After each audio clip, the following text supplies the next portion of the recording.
Hello and welcome to the latest instalment of the Empire the Kop Podcast. Just the two of us here today. We have the senior editor of Flash Score, Steve Carson, and I'll be your host, Farrell Keeling. Steve, thanks again for coming on. How are you keeping? Yeah, not too well. It's Liverpool have turned a corner, it seems, and it's brilliant. I was a bit worried after the Rangers game, and a bit of an easy game for us, I would say. And then City's a big event, and coming up against West Ham, I was thinking it's a bit different from them too. It's not a big event, they're not pushovers. Going to be a bit of a difficult one, but see Liverpool win. It was great. What have you made of it? Yeah, no, I think it's been a very interesting week, and not just purely from a footballing perspective, but also from a sort of vague sort of social perspective. We'll get onto that shortly. Of course, we have to touch on the whole xenophobia nonsense comments, but of course the less breaking news than it was a few hours ago is, of course, that Steven Gerrard has lost his job at Aston Villa. He's been sacked after a 3-0 defeat to Fulham. I think it was kind of a reaction we could sort of see coming. There were already whispers in the preceding weeks that he was under pressure for the performances at Aston Villa. They're looking like they're heading towards a relegation fight, and I think there's talk already that they want to bring Pochettino in, but obviously you've got to be careful sort of how you convince a manager in that situation, because they've got quality there, but it's a tough job. I just wanted to sort of pick your mind on it, because when Gerrard sort of first took the job, there was a great deal of, I suppose, expectation surrounding it. He brought the title back to Rangers in quite sort of difficult sort of circumstances. He's obviously also lost sort of key men around the operation. Michael Beale, who to many was the brains behind the operation. I think perhaps Gerrard's sort of closest comrades may deny that, but then you've also got to consider things. I think the 3 sort of signings he made in the summer have been injured. So I think it's perhaps a bit harsh, isn't it, just to say that he's simply not good enough for the job, or his tactics let him down? Would you say that's a fair assertion? Yeah, it's a difficult one with Gerrard. Obviously, as Liverpool fans, we're going to look at him with rose-tinted glasses. He was a phenomenal footballer for us. And as a manager, he done well at Rangers, as far as we can tell as well. He done all right with the youth squad at Liverpool. But he's not had a good time at Aston Villa, and I think a big part of it is whether it's his fault or whether it's just been the boards at both clubs. He doesn't seem to have been able to completely invest himself in either project at Rangers or Aston Villa. He found more success at Rangers, of course, but obviously that's a massive club in Scotland. He's going to get more resources. At Aston Villa, the players that he brought in, it's not been a success. Clearly, he didn't really buy into the whole idea of Aston Villa. I don't know whether Gerrard looked at it and saw it as an opportunity, maybe a stepping stone for him. I'm not sure what his long-term goal is. He's obviously spoke about Liverpool before, and I think there's definitely feelings of admiration at Liverpool, but I don't know whether long-term it's realistic that he could become Liverpool manager. We'll have to see how he goes. Of course, he's still a very young manager.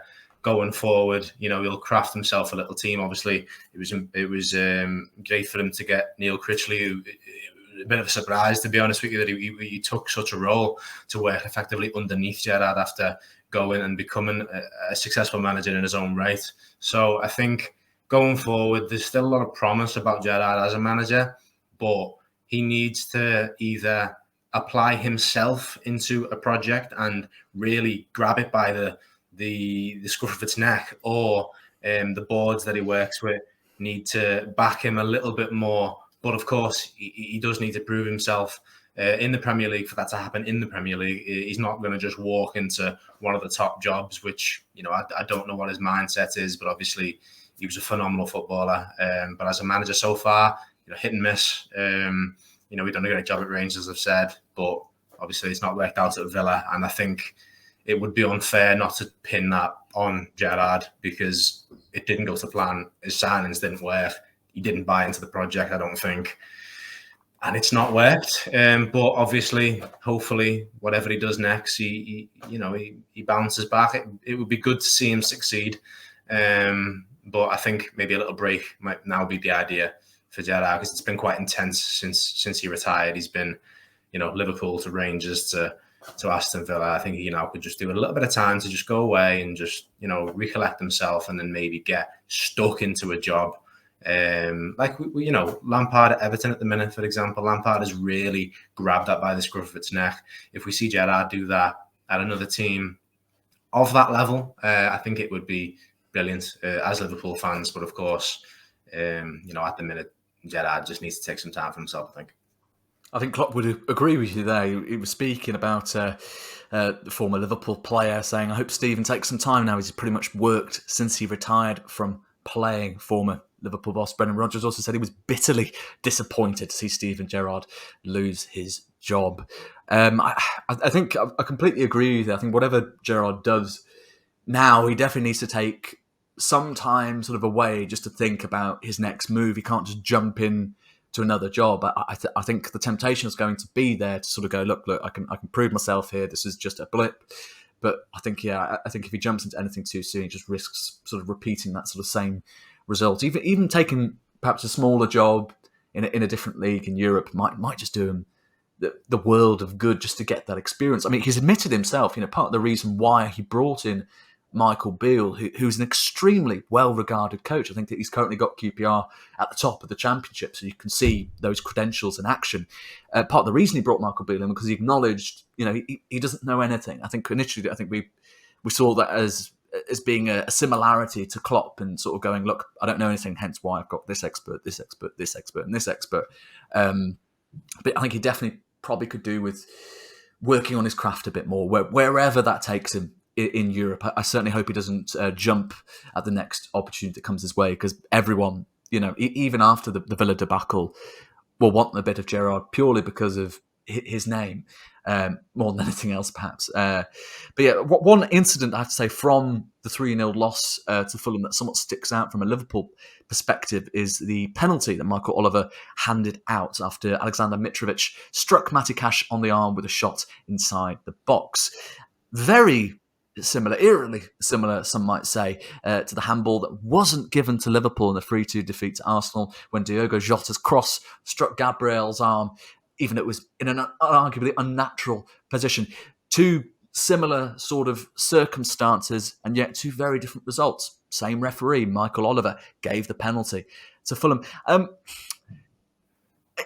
It bothers me, I have to say, Steve, probably more than it should, because it's just week after week of total inconsistency in the decisions being made on the pitch. And when you're hearing reports that junior officials are scared of challenging the men on the pitch, even when they're in the position of VAR, and they have a bird's eye view of the pitch, they can see clearly what's going on. Because let's be honest, officials on the pitch aren't going to catch everything. That's just the reality, and that's fine. We accept that, but we have this technology for a reason. But you combine all those factors together, and it's very difficult for fans from a grassroots level to beyond to take officiating vaguely seriously when they know this is happening on a day-to-day basis. Yeah, I mean, it's a very difficult one, I think, for the referees. Like, there's not a lot of people that will try and side with the referees, I don't think, in this scenario. But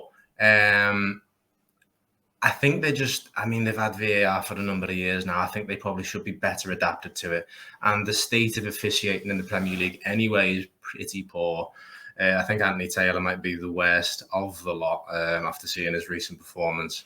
But yeah, you do need that consistency, like you say. But I think these referees are juggling so many ideas. Like, if you listen to commentators about the football, certainly a lot of the older ones, they'll talk a lot about allowing the game to flow, and they hate the game getting stopped for, periods of checking things and stuff like that. And, if the referee can play the advantage and so on. But at the end of the day, the game's evolving. It's not the way it was. We've got the technology now to make sure that all the decisions get done correctly. So it's not really much of an excuse of not allowing these decisions to actually be made. Like in the Liverpool West Ham game, for example, it got pulled back for the Joe Gomez's foul on, I think it was Lanzini, and it was the right decision. Joe Gomez did foul him, but if a referee that is just looking to maybe let the game run will probably just go, I didn't really think, and then leave it there. But you need this level of consistency, like you've pointed out, the handballs there and the handball Liverpool versus Arsenal. Carbon copies of each other, like you say. Why isn't the decision the same? There's definitely pitfalls in the officiating of the Premier League. I think the referees might be overthinking it. I think they might be trying to appease everybody, whereas they just need to do their job and they need to do it properly. I'm not a referee. I don't know.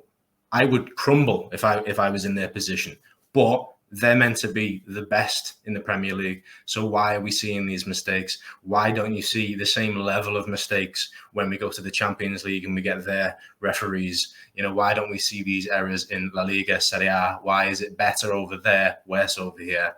For whatever reason, the Premier League officials are pretty poor. And in Scotland, I think it's next season, they're bringing in VAR.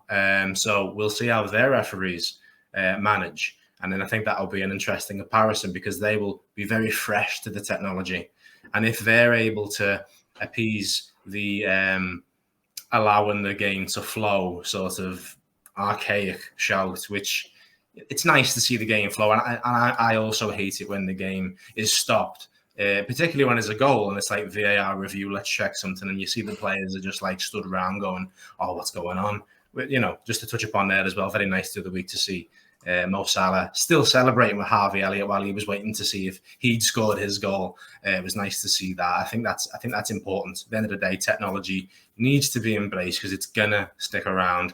The most important thing to football is decisions are correct. At the end of the day, if you have to wait an extra 10 seconds here, an extra 15 seconds there, but the decision is correct, that's a lot more important than letting the game flow. But I think we've probably got the worst elite referees in the Premier League around the world. So something needs to change, and I'm not sure what it is. I have no idea, but somebody needs to think of a solution. No, I think that's the main point, though, isn't it? The problem isn't so much that they're performing badly, but it's the fact that it's happening in what many perceive to be the best league in world football. It just doesn't match up. We're bringing all this quality in terms of the coaching, in terms of the players, in terms of just backroom staff. It's absolutely incredible the amount of quality we have across the board in the Premier League. But then the total mismatch with the officiating teams that we've got, so it doesn't make any sense. Maybe it's something that needs to be addressed from a grassroots perspective. Maybe more funding needs to go into how we're sort of recruiting and training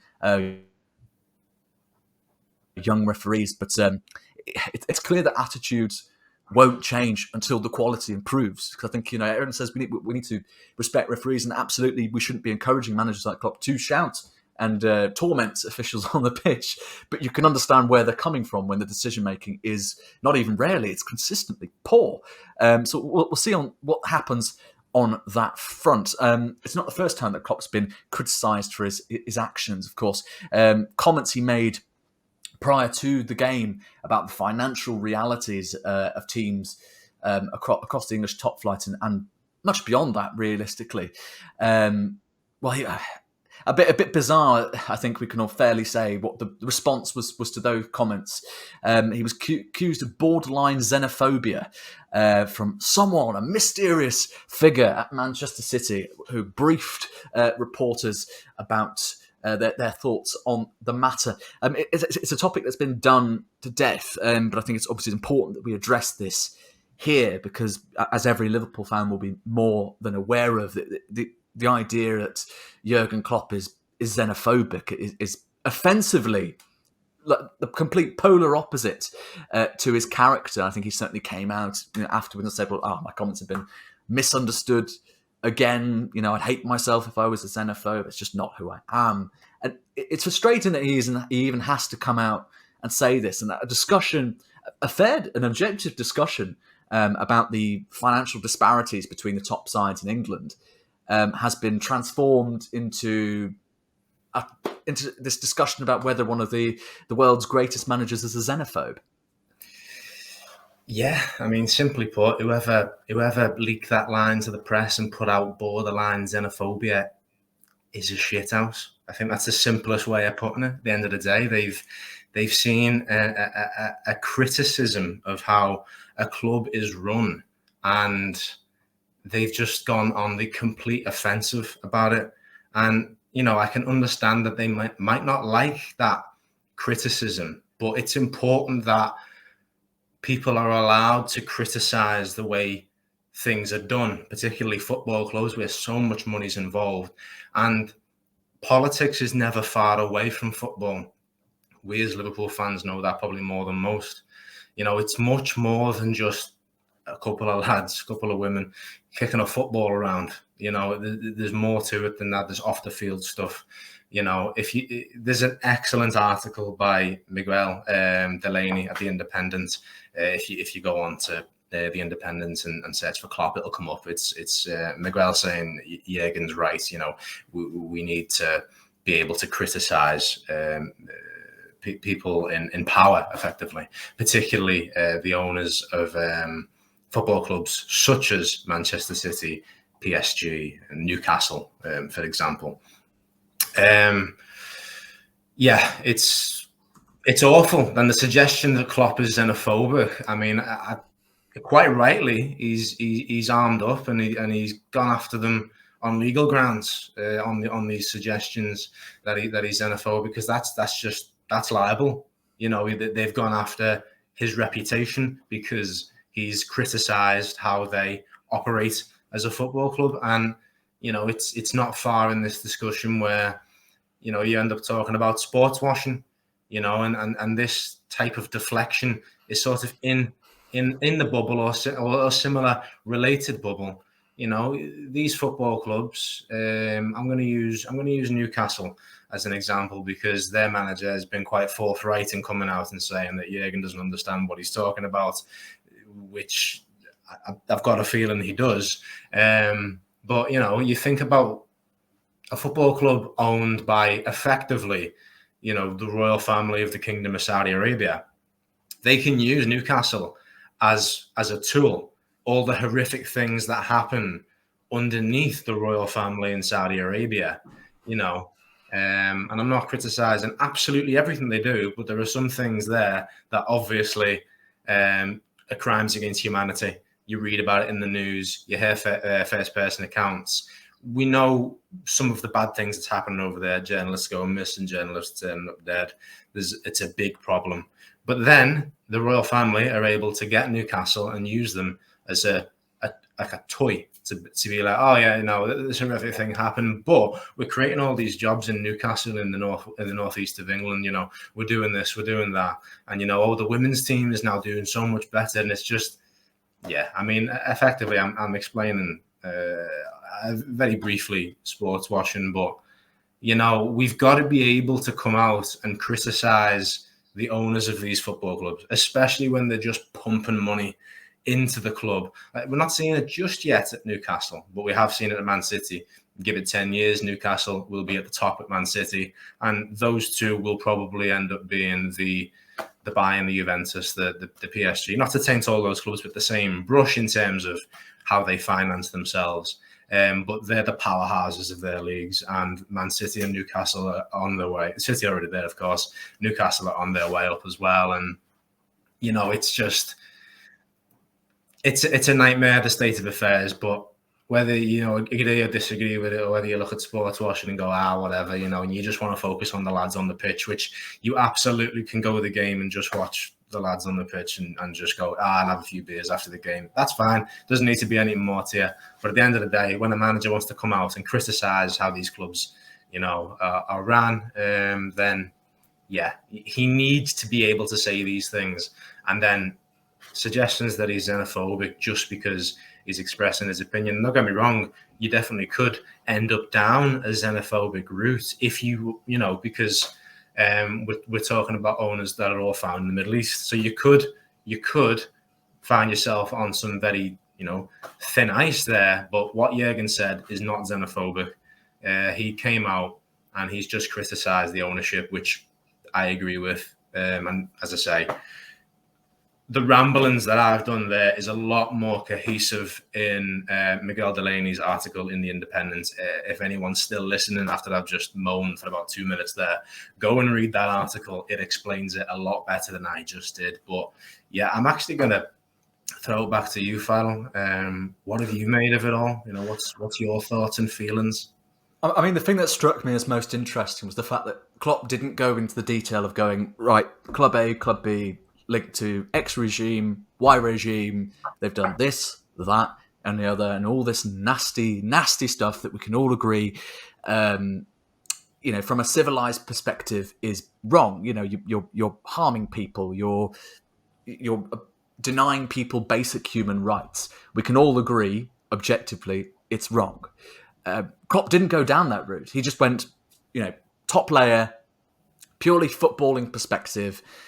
The Liverpool can't compete with Manchester City from a financial perspective, which isn't subjective. It's an objective fact.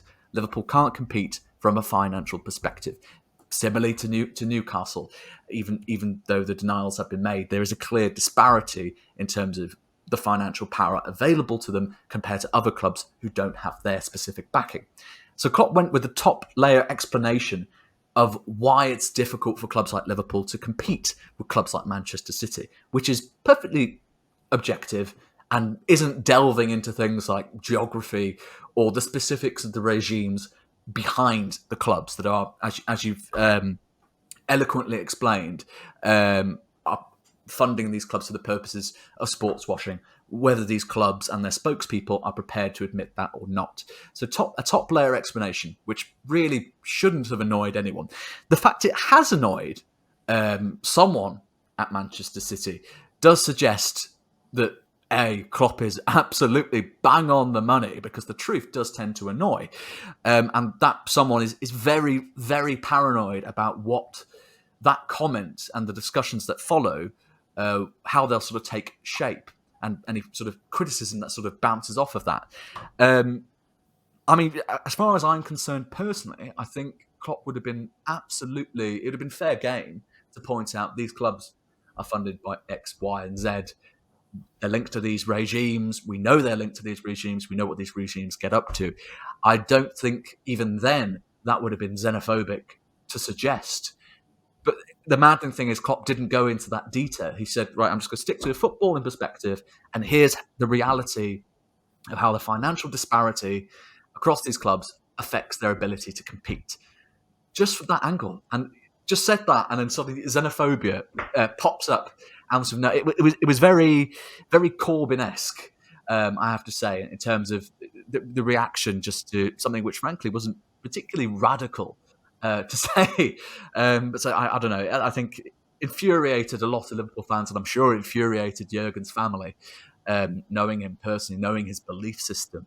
But I think it's, as you say, I'm glad, and I think he was absolutely right to seek legal action over that, because it is ultimately his character and his reputation that have come under attack for making comments that are objectively completely accurate. We'll see how that all plays out, of course, but it's important that I think it's an important first step to sort of taking back the conversation to the somewhat murky waters that Klopp was delving in, but rightly delving in from a football perspective. Had to be said, and it was going to be said by someone sooner or later, and Klopp's just the first person that's come under the firing line for it. We'll move on. I feel like we could really sort of delve into this for the next hour or so.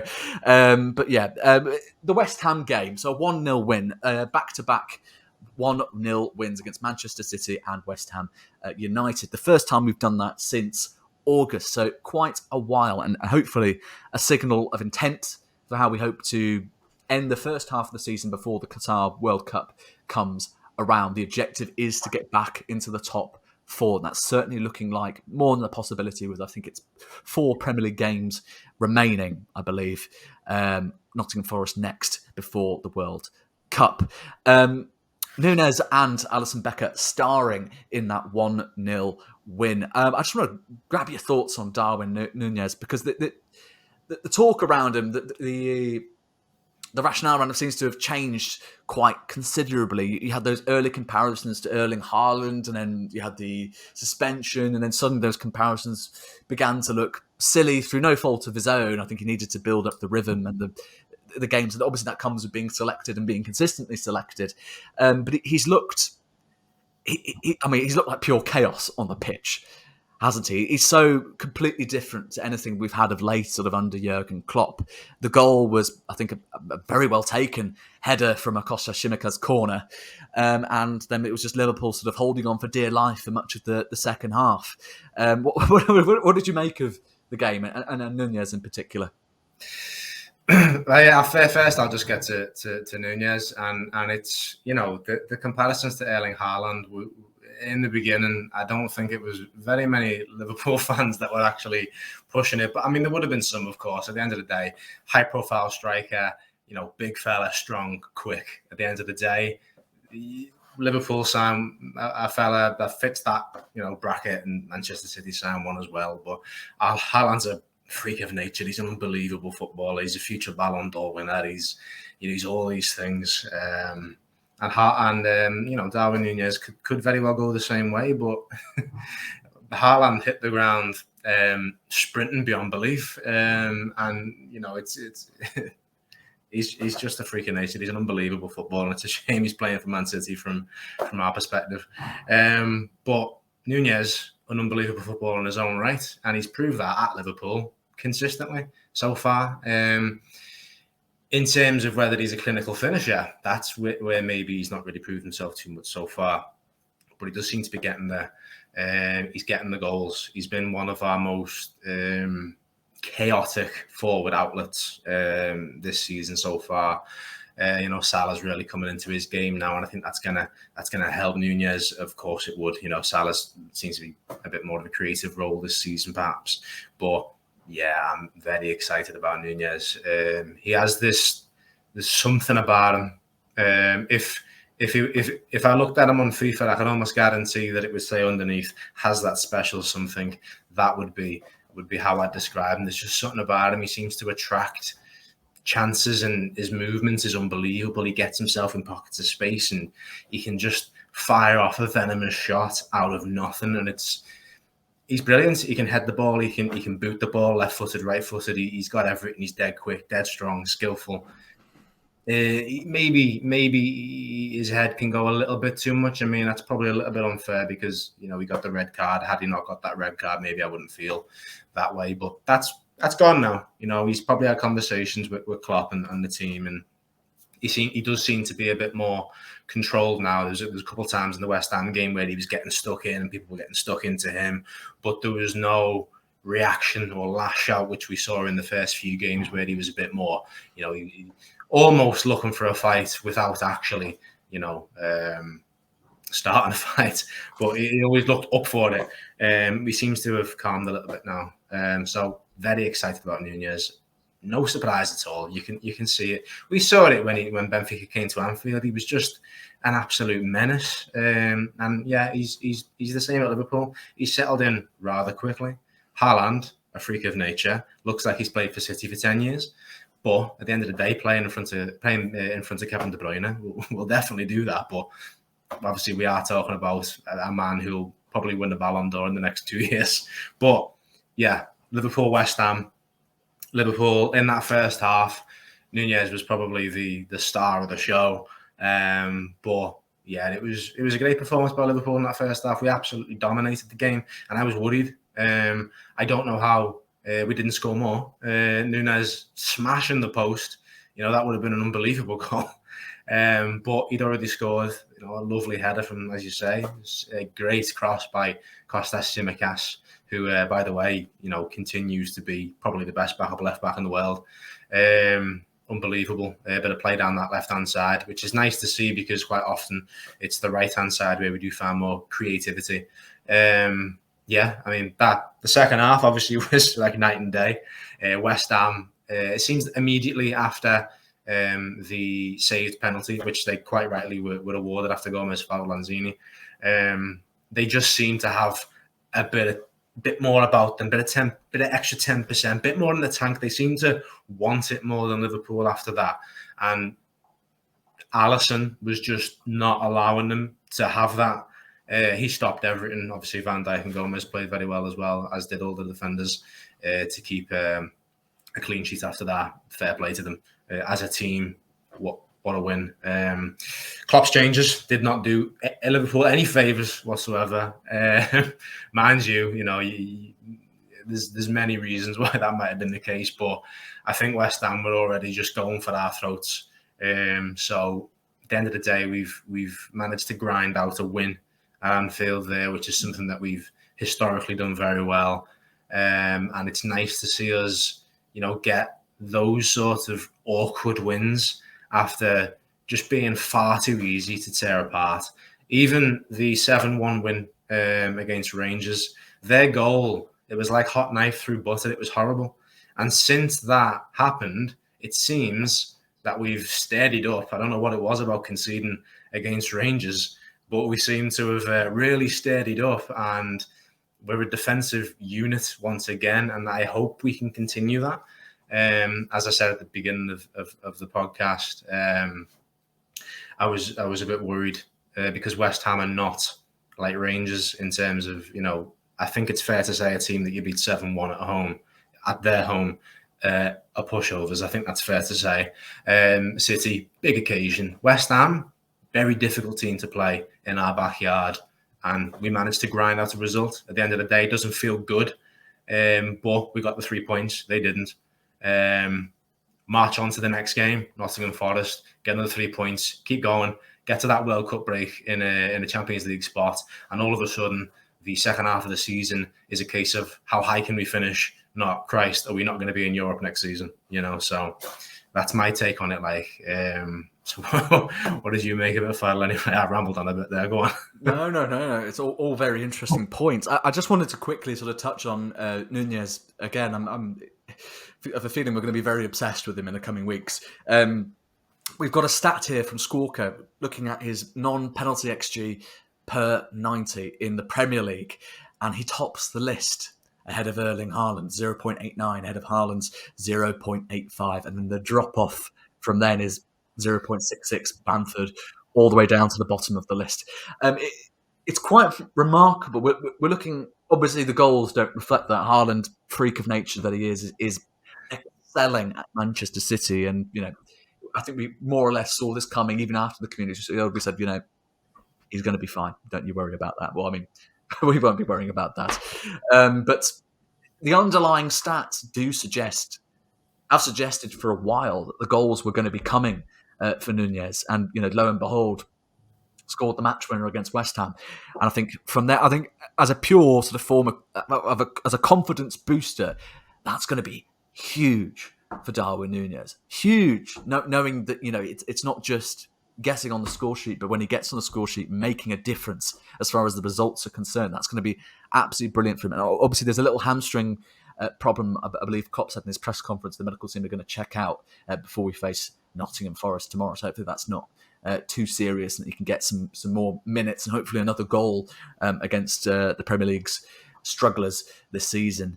Nottingham Forest are coming up, and they are bottom of the table. But as we know in the Premier League, you can't go in expecting to just trounce an opponent, even one as horrifically out of form as Steve Cooper's men. How are you feeling about this one? It's an away visit, of course, which will present its own challenges. But I think there's, I suppose, perhaps a form of mutual respect there as a club with a rich history that they're quite sort of separated from now in the modern game, but I think there's still that sort of hint of respect there. How are you feeling coming into this one? Do you reckon it'll be another sort of tense kind of 1-0, or could you see the potential here for Liverpool to really stamp their authority in this game? I don't know. It's a big question mark. Whereas, I think before the West Ham game, we knew it was going to be difficult. Whereas, like you say, Forest toward the bottom of the table, difficult to predict how they're going to perform. I think Fulham are probably the best example of it this season. Week to week, you do not know what Fulham is going to turn up. They could lose 3-0, they could win 3-0. You have no idea. I think Fulham fans would probably argue it's more likely they'd lose 3-0. But, having seen what they did to us this season, I think we could argue that either could turn up. I think that's probably the same for Forest. But, it's... I'm not too sure what to expect from Forest is the short answer. It is more of the case of what Liverpool turns up, I think. That will dictate the game. If we go and perform like we did against West Ham in that second half, it's going to be another, annoying game. But I feel like we'd be able to grind out the result regardless. I think the difference in quality really would just show there. But if Liverpool turn up and fancy it and perform like we did in the first half against West Ham, the 90 minutes against Man City, and the second half against Rangers, it could be quite the scoreline, I think, especially with Nunez getting a taste for goal scoring, for Salah really coming into his own after having, for his standard, a relatively quiet start to the season. Don't forget Roberto Firmino as well is having a phenomenal season. I think he's already equaled or exceeded his tally for goal contributions in the Premier League from last season. Not exactly sure on the statistics there, but I was looking the other day, and it's either very close or he's already overtaken it. It's one of those two. I know it's close there, but I mean that's just what a season he's having as well. And there's so many players that are enjoying a good season at Liverpool. We just need to come together as a unit. And for the last 3 games, it seems like we have, getting that 1-0 result against City, huge. And then getting another result similar to it against West Ham, where we held on. The fact that we held on, because West Ham are a very good team, is so valuable. And I think we'll do well, basically, against Forest, a club that you rightly say, a lot of respect for, huge history, big club. So a lot of respect to be there. I'm sure Jürgen will mention it as well. In his match notes and things like that. But yeah, it really does matter what Liverpool turns up. Hopefully, we take it as seriously as we should do, and we just try and do what we've done so well in the last few years and score early, and then just try to dominate possession and then just see out the game. Nice, professional, cohesive win. Get it done, get over it, build up those points, break at the World Cup, and then come back for the second half of the season and absolutely batter it and just see how high we can finish. You never know. Nothing is impossible, but just see how high we can finish. Get ourselves in that top 4 and then just keep pressing on. But yeah, I think it'll be an interesting game against Forest, but ultimately I do think we'll have just a little bit too much quality for Forest, regardless of which of the 2 teams actually turn up on the day. But, bottom of the table, it's very hard to predict stuff like that. They'll be feisty. They'll be up for it. It'll be a big game for us, big game for them. Yeah, I think it'll be an event. Let's say that. I don't know. What are your thoughts on it before a ball's been kicked? I think we'll win. I have a sneaky suspicion we'll win quite comfortably. I'll touch wood. But yeah, I think it's as you say. I think it's the kind of one. It very much depends which Liverpool sort of turns up. If we turn up and play the way we did against City, we will absolutely dominate. If it's the second half of West Ham, it's going to be a bit more of a struggle, a bit more of a nail biter. Stretch to that sort of hopeful 1-0 victory that we can sort of build on again. To answer your sort of earlier thoughts on Bobby Firmino, he's on, so it's 12 goal contributions this season, 14 appearances, and last season it was 16 in 35, so he's 4 away from equaling last season's tally, which is absolutely bonkers. Raises a lot of questions that we won't have time to answer today in terms of whether Liverpool should extend his contract, but certainly it's giving Klopp and his coaching staff a lot of food for thought. I'm going to go with a 3-1 win. What are your thoughts? I'm going to say 2-0. My head says 2-1, but with the way that we performed defensively in the last game, I can see another shutout. So I think it'll be an entertaining game. But I think 2-0 Liverpool, very very comprehensive win, I would say. I think it'll be very, very business-like. No, well, absolutely. I'll bite your hand off for that scoreline. Before we go, we've, of course, had the senior editor of Flash Score here with us today, Steve Carson. Do you want to just share any sort of exciting projects that you've got coming up with Flash Score? Anything that you'd like your readers to be keeping an eye out for in the weeks to come? Yeah, of course. So, I mean, the first thing is that I'm one of two senior editors for the UK team. I also work alongside Brad Ferguson. We have a great team. We've got Anthony, Ali, and Joel, and we all work very well together. And we're a young team. We've only just really started the last couple of months. So it's an exciting time. Flash Score, obviously, I think people will already know it as a app on the phone where they can get scores, where they can get statistics on games, not just football, but rugby, cricket, whatever you like, whatever your pleasing is. But yeah, we're now pushing the news side of things. Soon we'll have an update on the app so that the news can be in the app nice and handily. But at the minute, you've got to go on the website. We'll sort of share stuff on Twitter and Facebook as well. So look out for stuff like that. But we're just gearing ourselves up for the World Cup at the minute. We're going to be doing a nice, big, comprehensive coverage of the World Cup. I think everyone's looking forward to enjoying a nice bit of international football on what is the biggest stage of the game. So, yeah, that's to look forward to. But, yeah, no, all good. And we occasionally write about Liverpool as well. I certainly like to take the reins on that when I'm on always show. A nice bonus. Yeah, it's always good. But I am unbiased. I certainly try my absolute best to be unbiased. So I always tell the clear picture. I won't be telling it from a Liverpool perspective, but I do get a great deal of joy out of covering the Reds on such a known platform. It's brilliant. So yeah, no, it's great. Where can we find you on Flash Score in terms of social media and website? Yeah, I mean, we have several identities. Basically, we have an office for each of the international teams. There's a global.com site and there's R1, which is the .co.uk. If you go to @FlashScoreUK on Twitter, you'll find us. Could be a bit harder to find us on Facebook. We have a new page that's been set up.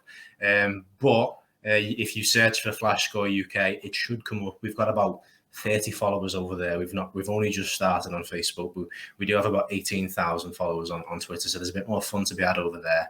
And I certainly think that a lot of Empire's followers will be more familiar with Twitter than Facebook, perhaps. But maybe I'm wrong. I don't know. But we're on both. You can find us there. And obviously, if you go to flashscore.co.uk/news, you'll see all of our stuff from myself, Brad, Joel, Ali, and Ant.